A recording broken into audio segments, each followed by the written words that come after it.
Halo guys, welcome back to Dua Sisi bareng gua Dagi, di sini Odi dan juga kedua narasumber, bukan narasumber apa ya? Guest star tetap kita, guys. Guest star. Guest star tetap kita. Sebelah kiri gua ada Sandi Bro. sebelah kanan gue ada Happy Costa. Asik. Alright guys, jangan lupa juga di follow Instagram. Oke, biar banyak followers ya, benar nggak? Benar, Adi ada di sini ya, di sini ya.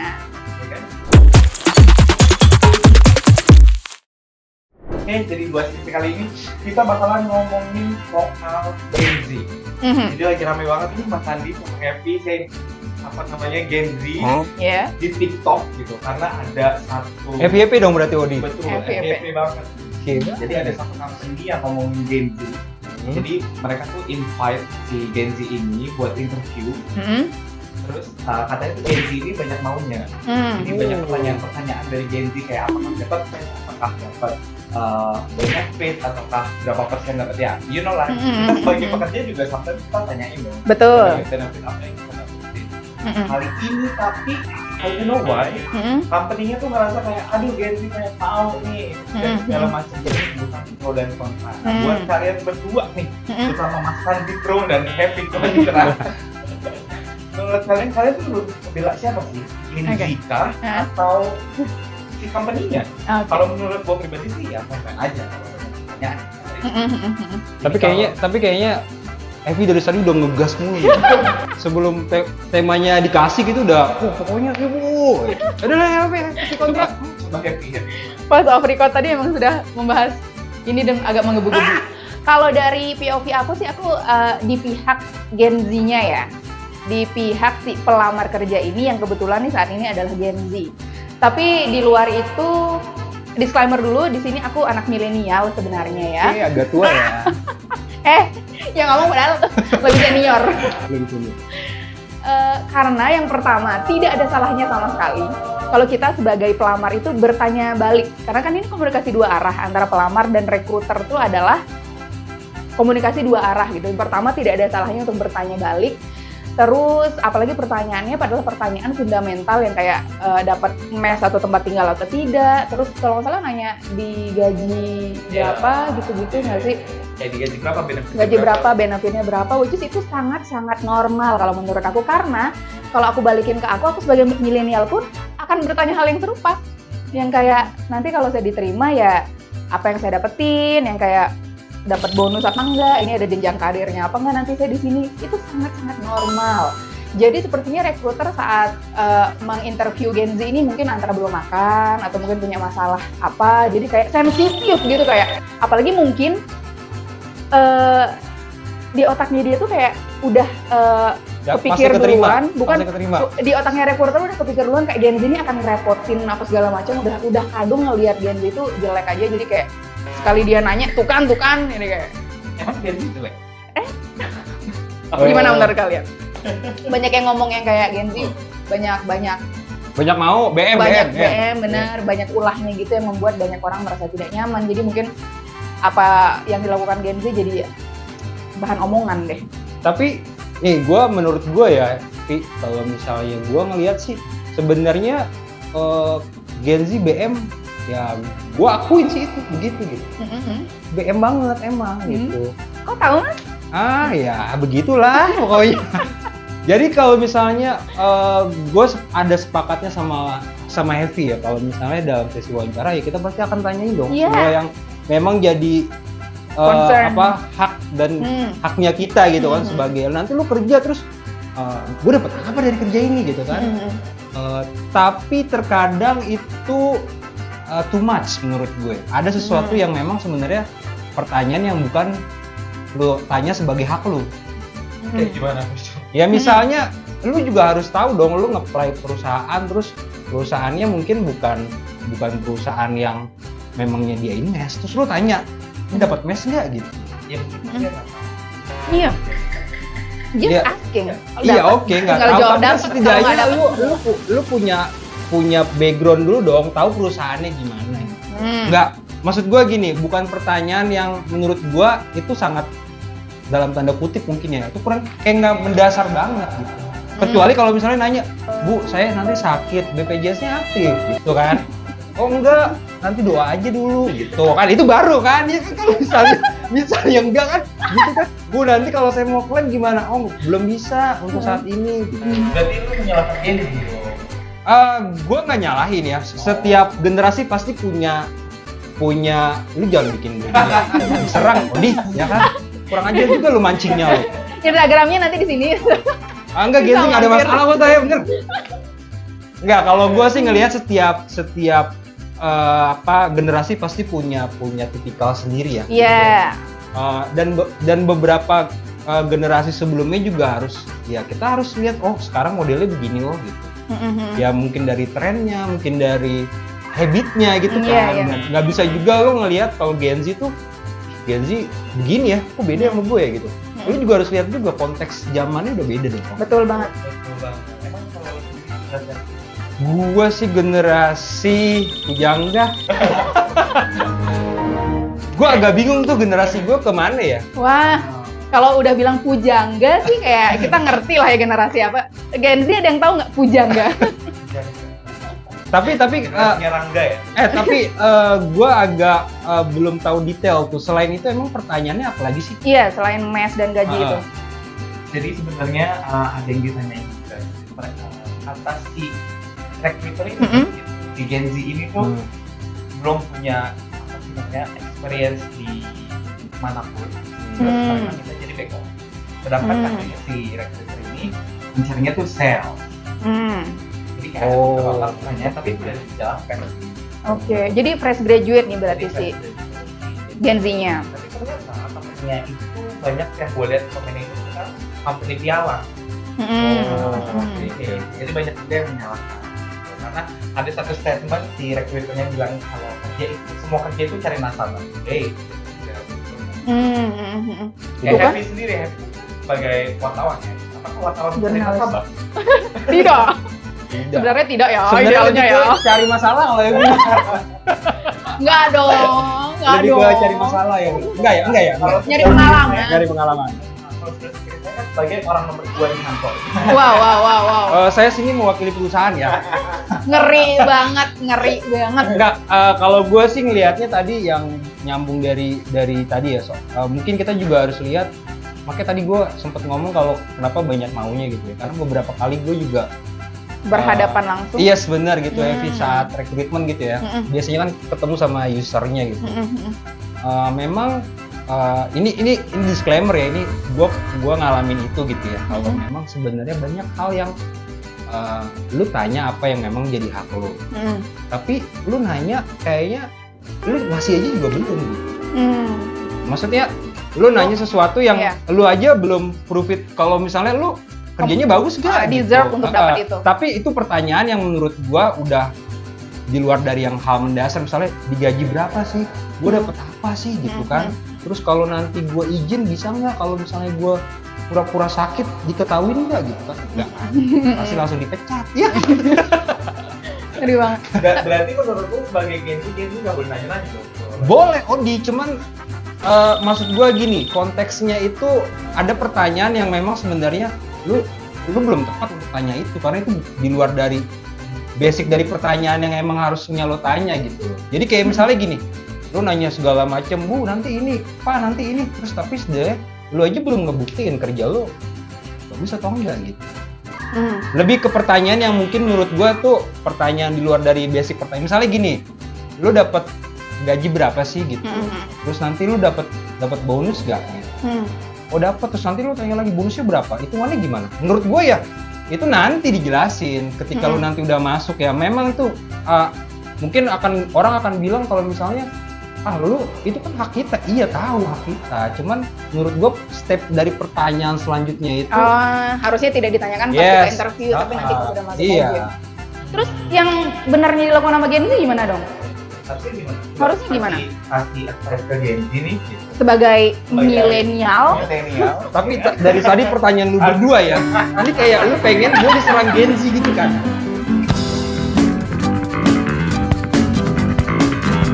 Gue udah tahu banget ini akal bulus begini. Saya mewakili Gen Z, oke nih kakak milenial. Ini apa yang harus aku lakukan, Kak?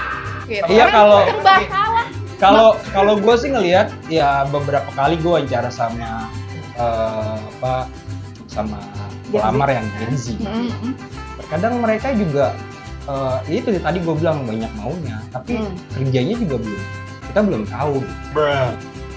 Dan itu ya itu disclaimer itu gua alamin ya gitu. Cuman gue bukan memutuskan atau ngasih tahu kalau semua Gen Z begitu, enggak ya. Iya, tidak mengeneralisir ya, juga ya. mengeneralisir itu bahasanya itu. Iya. Jadi menurut gue ya gitu, selama itu gue berapa kali ketemu sama Gen Z, mereka oke, terus nanti begitu dalam perjalanannya gitu jadi wartawan, akhirnya juga nggak lama juga. Dan mereka pasti akan lebih, ya gue experience yang gue dapet, mereka juga kerja nggak akan lama tuh biasanya. Setahun, terus kayaknya passion aku nggak di sini. Oke. Mungkin Gen Z-nya kalau Evi kan biasanya kayaknya gaji aku nggak cukup gitu kan, itu alasannya kan, terus resign gitu kan. Jadi karena kan Gen Z ini juga kalau dilihat dari sisi positifnya kan mereka tuh punya jiwa kritis gitu yang tinggi, yang kayak mereka mau merasa punya hak untuk menyuarakan apa yang ada dalam otak mereka kayak gitu-gitu. Jadi kalau menurut aku sih sebagai di posisi Gen Z tapi aku juga milenial, jadi aku juga keseharianku sering berhubungan sama anak Gen Z, berinteraksi, jadi aku sepertinya bisa berada di tengah-tengah.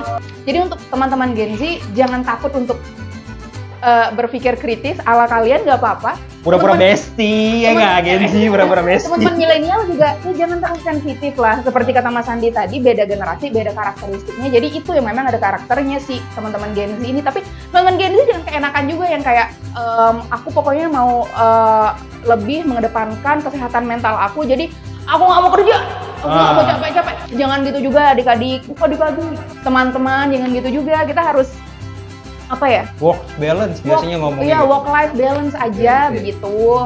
Tapi sebenarnya intinya adalah kolaborasi sih. Woi. Iya enggak. Ya kalau kolaborasi bagus kolaborasi. Gitu kan. Cara berpikir milenial kalau di collab tuh kayak bagus juga ya. Jadi mending kolaborasi aja, guys. Kolaborasi dan pasti hasilnya oke tuh gitu. Karena kan perlu diakuin juga ya kalau Gen Z itu ide-idenya segar pasti kan. Ide segar dari Gen Z di collab sama kayak pengalaman hidup dari milenial. Pengalaman hidup yang pahit dari milenial. Jadi kan itu kayak track asam asinnya kehidupan milenial. Lebih ke pahit sih nih. Asam pahitnya kehidupan milenial dikombinasikan sama kayak ide-ide segar dan visioner dari Gen Z. Nanti editor ada yang boom gitu ya, yang meledak gitu ya, kayak bom gitu, boom. Tapi kebetulan kali ini memang kita lagi ngobrol gini ya, ada air di kita, maaf. Jadi maaf. Aku menemukan beberapa oknum Gen Z di pas udah kerja tuh memang itu ada yang hilang-hilangan. Agak aman ya ngomongnya oknum ya. Oknum karena tidak semua ya, tidak semua. Nggak semua, karena ada Gen Z yang bagus, serius. Ada Gen Z yang bagus, yang kritis, yang menempatkan cara berpikir kritisnya itu di tempat yang benar, di momen yang benar tuh ada. Cuma memang ada yang kayak gara-gara dia terlalu pinternya nih, jadi kayak yang ini nggak ngasih aku benefit apa-apa, aku lepas aja. Tapi ngelepasnya udah lepas tanggung jawab aja, tanpa ada komunikasi. Itu tuh ada, karena saking mereka kayak tahu mana yang prioritas bagi mereka, jadi yang nggak prioritas mereka lepas, tapi lepas gitu aja. Jadi kita yang teamwork sama mereka jadi kayak, loh, ya nggak bisa gitu dong. Gitu. Banyak juga aku menemukan Gen Z yang kayak hilang, terus pas dicari, sorry kak, laptop aku rusak. Ya bilang dong, lu kira kita cenayang tahu laptop lu rusak? Ngomong, komunikasi, gunakan mulutmu. Gitu. Kelihatan kan mana yang pura-pura kan? Mana yang pura-pura kelihatan. Pernah ada. Jadi yang berpura-pura membilang kalian. Ah, itu dia. Itu dia. Wow. Bola panasnya dikirim ke aku, jepit. Kan ini nyambung sama dua orang ini tidak memihak Gen Z sama sekali, guys. Oke. 8 dari 10 Gen Z. Wow, 8 dari 10 Gen Z. Duanya yang oknum, benar. 8 dari 2. 8 dari 10 baik, ya duanya tuh oknum. Itu yang males-males. Oke. Nah, ya udah kita langsung aja ke isu Kedua. Jadi ini juga lagi rame banget nih Mas Andi sama Hesti gitu. Ada namanya people please. Orang-orang people pleaser ini kayak selalu mengesampingkan dirinya sendiri demi apa ya? Kebahagiaan attention dari orang-orang lain. Kemudian mereka mungkin mereka menjadi pleaser banget karena pengen punya banyak teman. Jadinya kayak ya udahlah gue nggak punya duit, yang penting gue bisa membahagiakan orang-orang dan orang-orang bisa melihat gue sebagai orang yang Tertindas. baik. Oh, Baik. Yang baik. Dia ngorbanin dirinya untuk kebahagiaan orang lain. Tapi kayaknya punya pengalaman banget. Banyak. Agak dalam banget itu. Banyak. Nah, tapi campur lagi banyak banget Gen Z yang bilang, oh gue tuh nggak bisa jadi people pleaser. Mungkin ini lebih ke milenial kali ya. Kalau milenial tuh lebih ke ya udahlah. Gak enakan dong gitu. People pleaser tuh lebih ya benar sama tidak enakan. Kalau menurut lu berdua nih, Mas Sandi, lu part of people pleaser atau enggak? Gue tergantung kondisi sih Udi kalau ditanya ya. Maksudnya ada saatnya gue merasa gue kayaknya ya udah nggak apa-apa gitu ya, dalam tanda kutip nggak enakan. Tapi ketika lu terus begitu nggak enakan, ya lu akan terus begitu gitu. Jadi sifatnya kayak misalnya kita sebenarnya lu nggak pengen buat jalan gitu, terus temen lu ngajak jalan nih, gitu kan. Terus karena bestie ngajak, ya udahlah nggak apa-apa lah gitu. Tapi kalau gue sih ada beberapa momen gue rasa gue nggak harus begitu dong gitu. Ada saatnya gue ngerasa kepentingan diri gue harus gue pentingin gitu. Tapi gue ngelihat kondisinya ya gitu. Gue juga nggak mau terus-terusan gue di posisi gak enakan. Gue gitu sih dia, kalau misalnya gak enakan mulu ya terus kapan gue enakin. Kalau orang minjem duit gimana? Lu kasih nggak?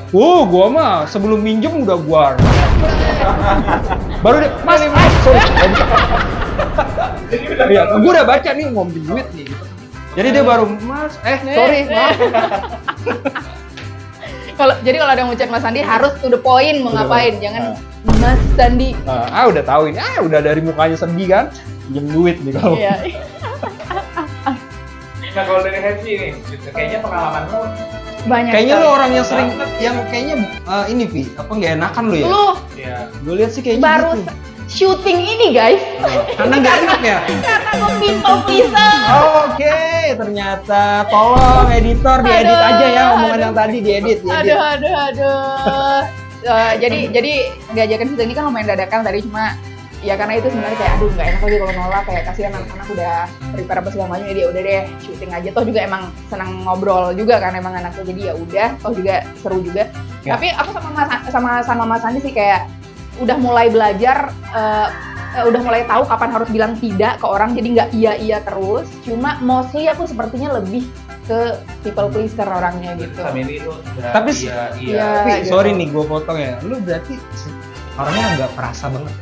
Iyalah, kayak mikirin anjir orang nih Iya. apa namanya, mikirin perasaan orang gitu. Ya, padahal orang nggak mikirin perasaan lu kan. Iya, padahal kayak ya ilah. Kalau lu gimana Di? Lu gimana, Di? Lu gimana, Di? kayaknya gue nggak pleaser gitu. Justru orang banyak yang pleaser. Oh gitu ya, lebih ke orangnya sebenarnya, aduh kurang tepat sih ya. Berarti ya mulai saat ini kita tidak untuk Odi kayak Have misalnya ini enggak di. Tapi kalau gue pernah ketemu sama salah satu bestie gue ya di circle-nya terkenal rame gitu ya. Terus sampai akhirnya dia harus membuat itu jadi rame gitu. Padahal perasaan hatinya lagi nggak begitu gitu. Iya. Itu yang kadang gue waktu itu sempet ngomong sih, lu coba nyenengin orang terus tapi lu lupa akhirnya untuk nyenengin diri lu gitu. Wes, itu jadi quotes sebenarnya. Iya kan? Jadi jangan nyenengin orang lain, tapi harus nyenengin Diri diri sendiri. Iya, boleh nyenengin orang lain, cuman lu harus jangan lupa juga lu harus nyenengin diri lu sendiri. gitu. Anyway, masalah people pleaser ini, aku jadi ingat sebuah kasus mengenai Kasus sendiri atau gimana nih? kasus orang yang Oh, itu orang. loh, yang Lebih banyak ngomongin orang ya? kan itu yang seru, muncrat. Gimana? Yang- Kayaknya seru nih. Yang istri ngebakar suami, Oh iya Yang iya. poluan. Yang karena itu ya gaji itu ya. ya Awalnya dipakai dipakai video video. video online. Suaminya dibakar ya. Dibakar sampai akhirnya kan meninggal di rumah sakit tuh suaminya. Nah, kalau mau disambungin sama people pleaser, mungkin kan itu gaji ke-13 suaminya ya, yang membuat si istrinya ini udah kayak naik pitam, yang kayak batas kesabaran tuh di situ. Jadi kayak mungkin nih kemungkinan besar ya kelakuan suami ini udah terjadi di gaji 12, gaji 11, gaji 10 udah dari dulu gitu loh mungkin terjadinya. Sampai karena Berarti lu pengen bilang kalau si istrinya ini itu udah orang- menjadi people pleaser dari dulu-dulu dari nih. dulu gitu kan. yang kayak Sampai akhirnya muncak gitu kan. Akhirnya batas kesabarannya itu ya sampai dia gelap mata dan akhirnya melakukan pembakaran ke suaminya sendiri. Jadi maksudku kalau seandainya nih people pleaser ini dia udah bisa tangani dari awal, mungkin dengan mengingatkan suaminya terus nggak yang membiarkan gitu aja, mungkin nggak sampai sebegininya gitu hasilnya. Yang menarik tuh pas aku baru tahu ada istilah ini tuh mungkin zaman kuliah tahun kesekian, which is kayak 2018 atau 2019, yang membuatku tuh akhirnya berpikir dari dua sisi acara kita. Itu dia. Akhirnya membuka perspektif baru dalam diriku gitu loh. Ada orang yang bilang, aku dengar entah dari sosial media, entah dari mana, kayak kamu tidak berkewajiban untuk membahagiakan semua orang. Semua orang, yes. Itu kayak kutipan gitu deh. Iya itu. Terus langsung, karena aku baru banget mendengar itu, terus baru jadi kayak, iya lagi. Gitu loh, jadi kayak, lah iya ya? Iya, nggak punya kewajiban. Nggak ada kewajiban lu nyenengin orang, kayak lu juga nggak dibayar, which is kayak it's okay kalau ada orang yang nggak suka sama lu, kalau ada orang yang nggak lu bahagiakan, kayak nggak apa-apa lagi, gitu loh. Jadi kayak ya udah kalau dia mau nggak suka kayak tapi nggak seru nih, udah nggak bisa diajak nongkrong, ya udah. Orang gua mau tidur. Wah. Tapi faktanya gitu ya, faktanya ada beberapa orang yang memang punya karakter gitu, nggak enak. Nah iya, itu dia. Iya benar. Kalau memang dari merekanya suka sih, ya udah mereka nggak termasuk people pleaser. Yang termasuk people pleaser kan yang dia mengorbankan dirinya untuk kebahagiaan orang lain gitu. Jadi kayak kalau misalnya kalian tidak mau dari diri sendirinya, apa memang capek, apa memang lelah, dan kalian tidak happy, ya udah jangan dibuat-buat happy-nya demi untuk kebahagiaan orang lain tuh jangan. Jadi belajar untuk bilang tidak, dan nggak semua orang bisa kalian bahagiakan, dan ya put yourself at the first tempat gitu. Ya ngelihat konteksnya ya. Konteks kalau people pleaser gimana gitu. Tapi temanya seru-seru sih nih, bener. Iya people. Apalagi people pleaser. Jadi jangan lupa nonton terus kita di dua sisi. Oh jadi udah selesai? Jadi ya. Oke guys, jangan lupa nonton terus di dua sisi. Contohnya malam dan oke, goodbye bareng sama gue terus Odi dan juga Sandi Bro dan juga Eti Kontrak.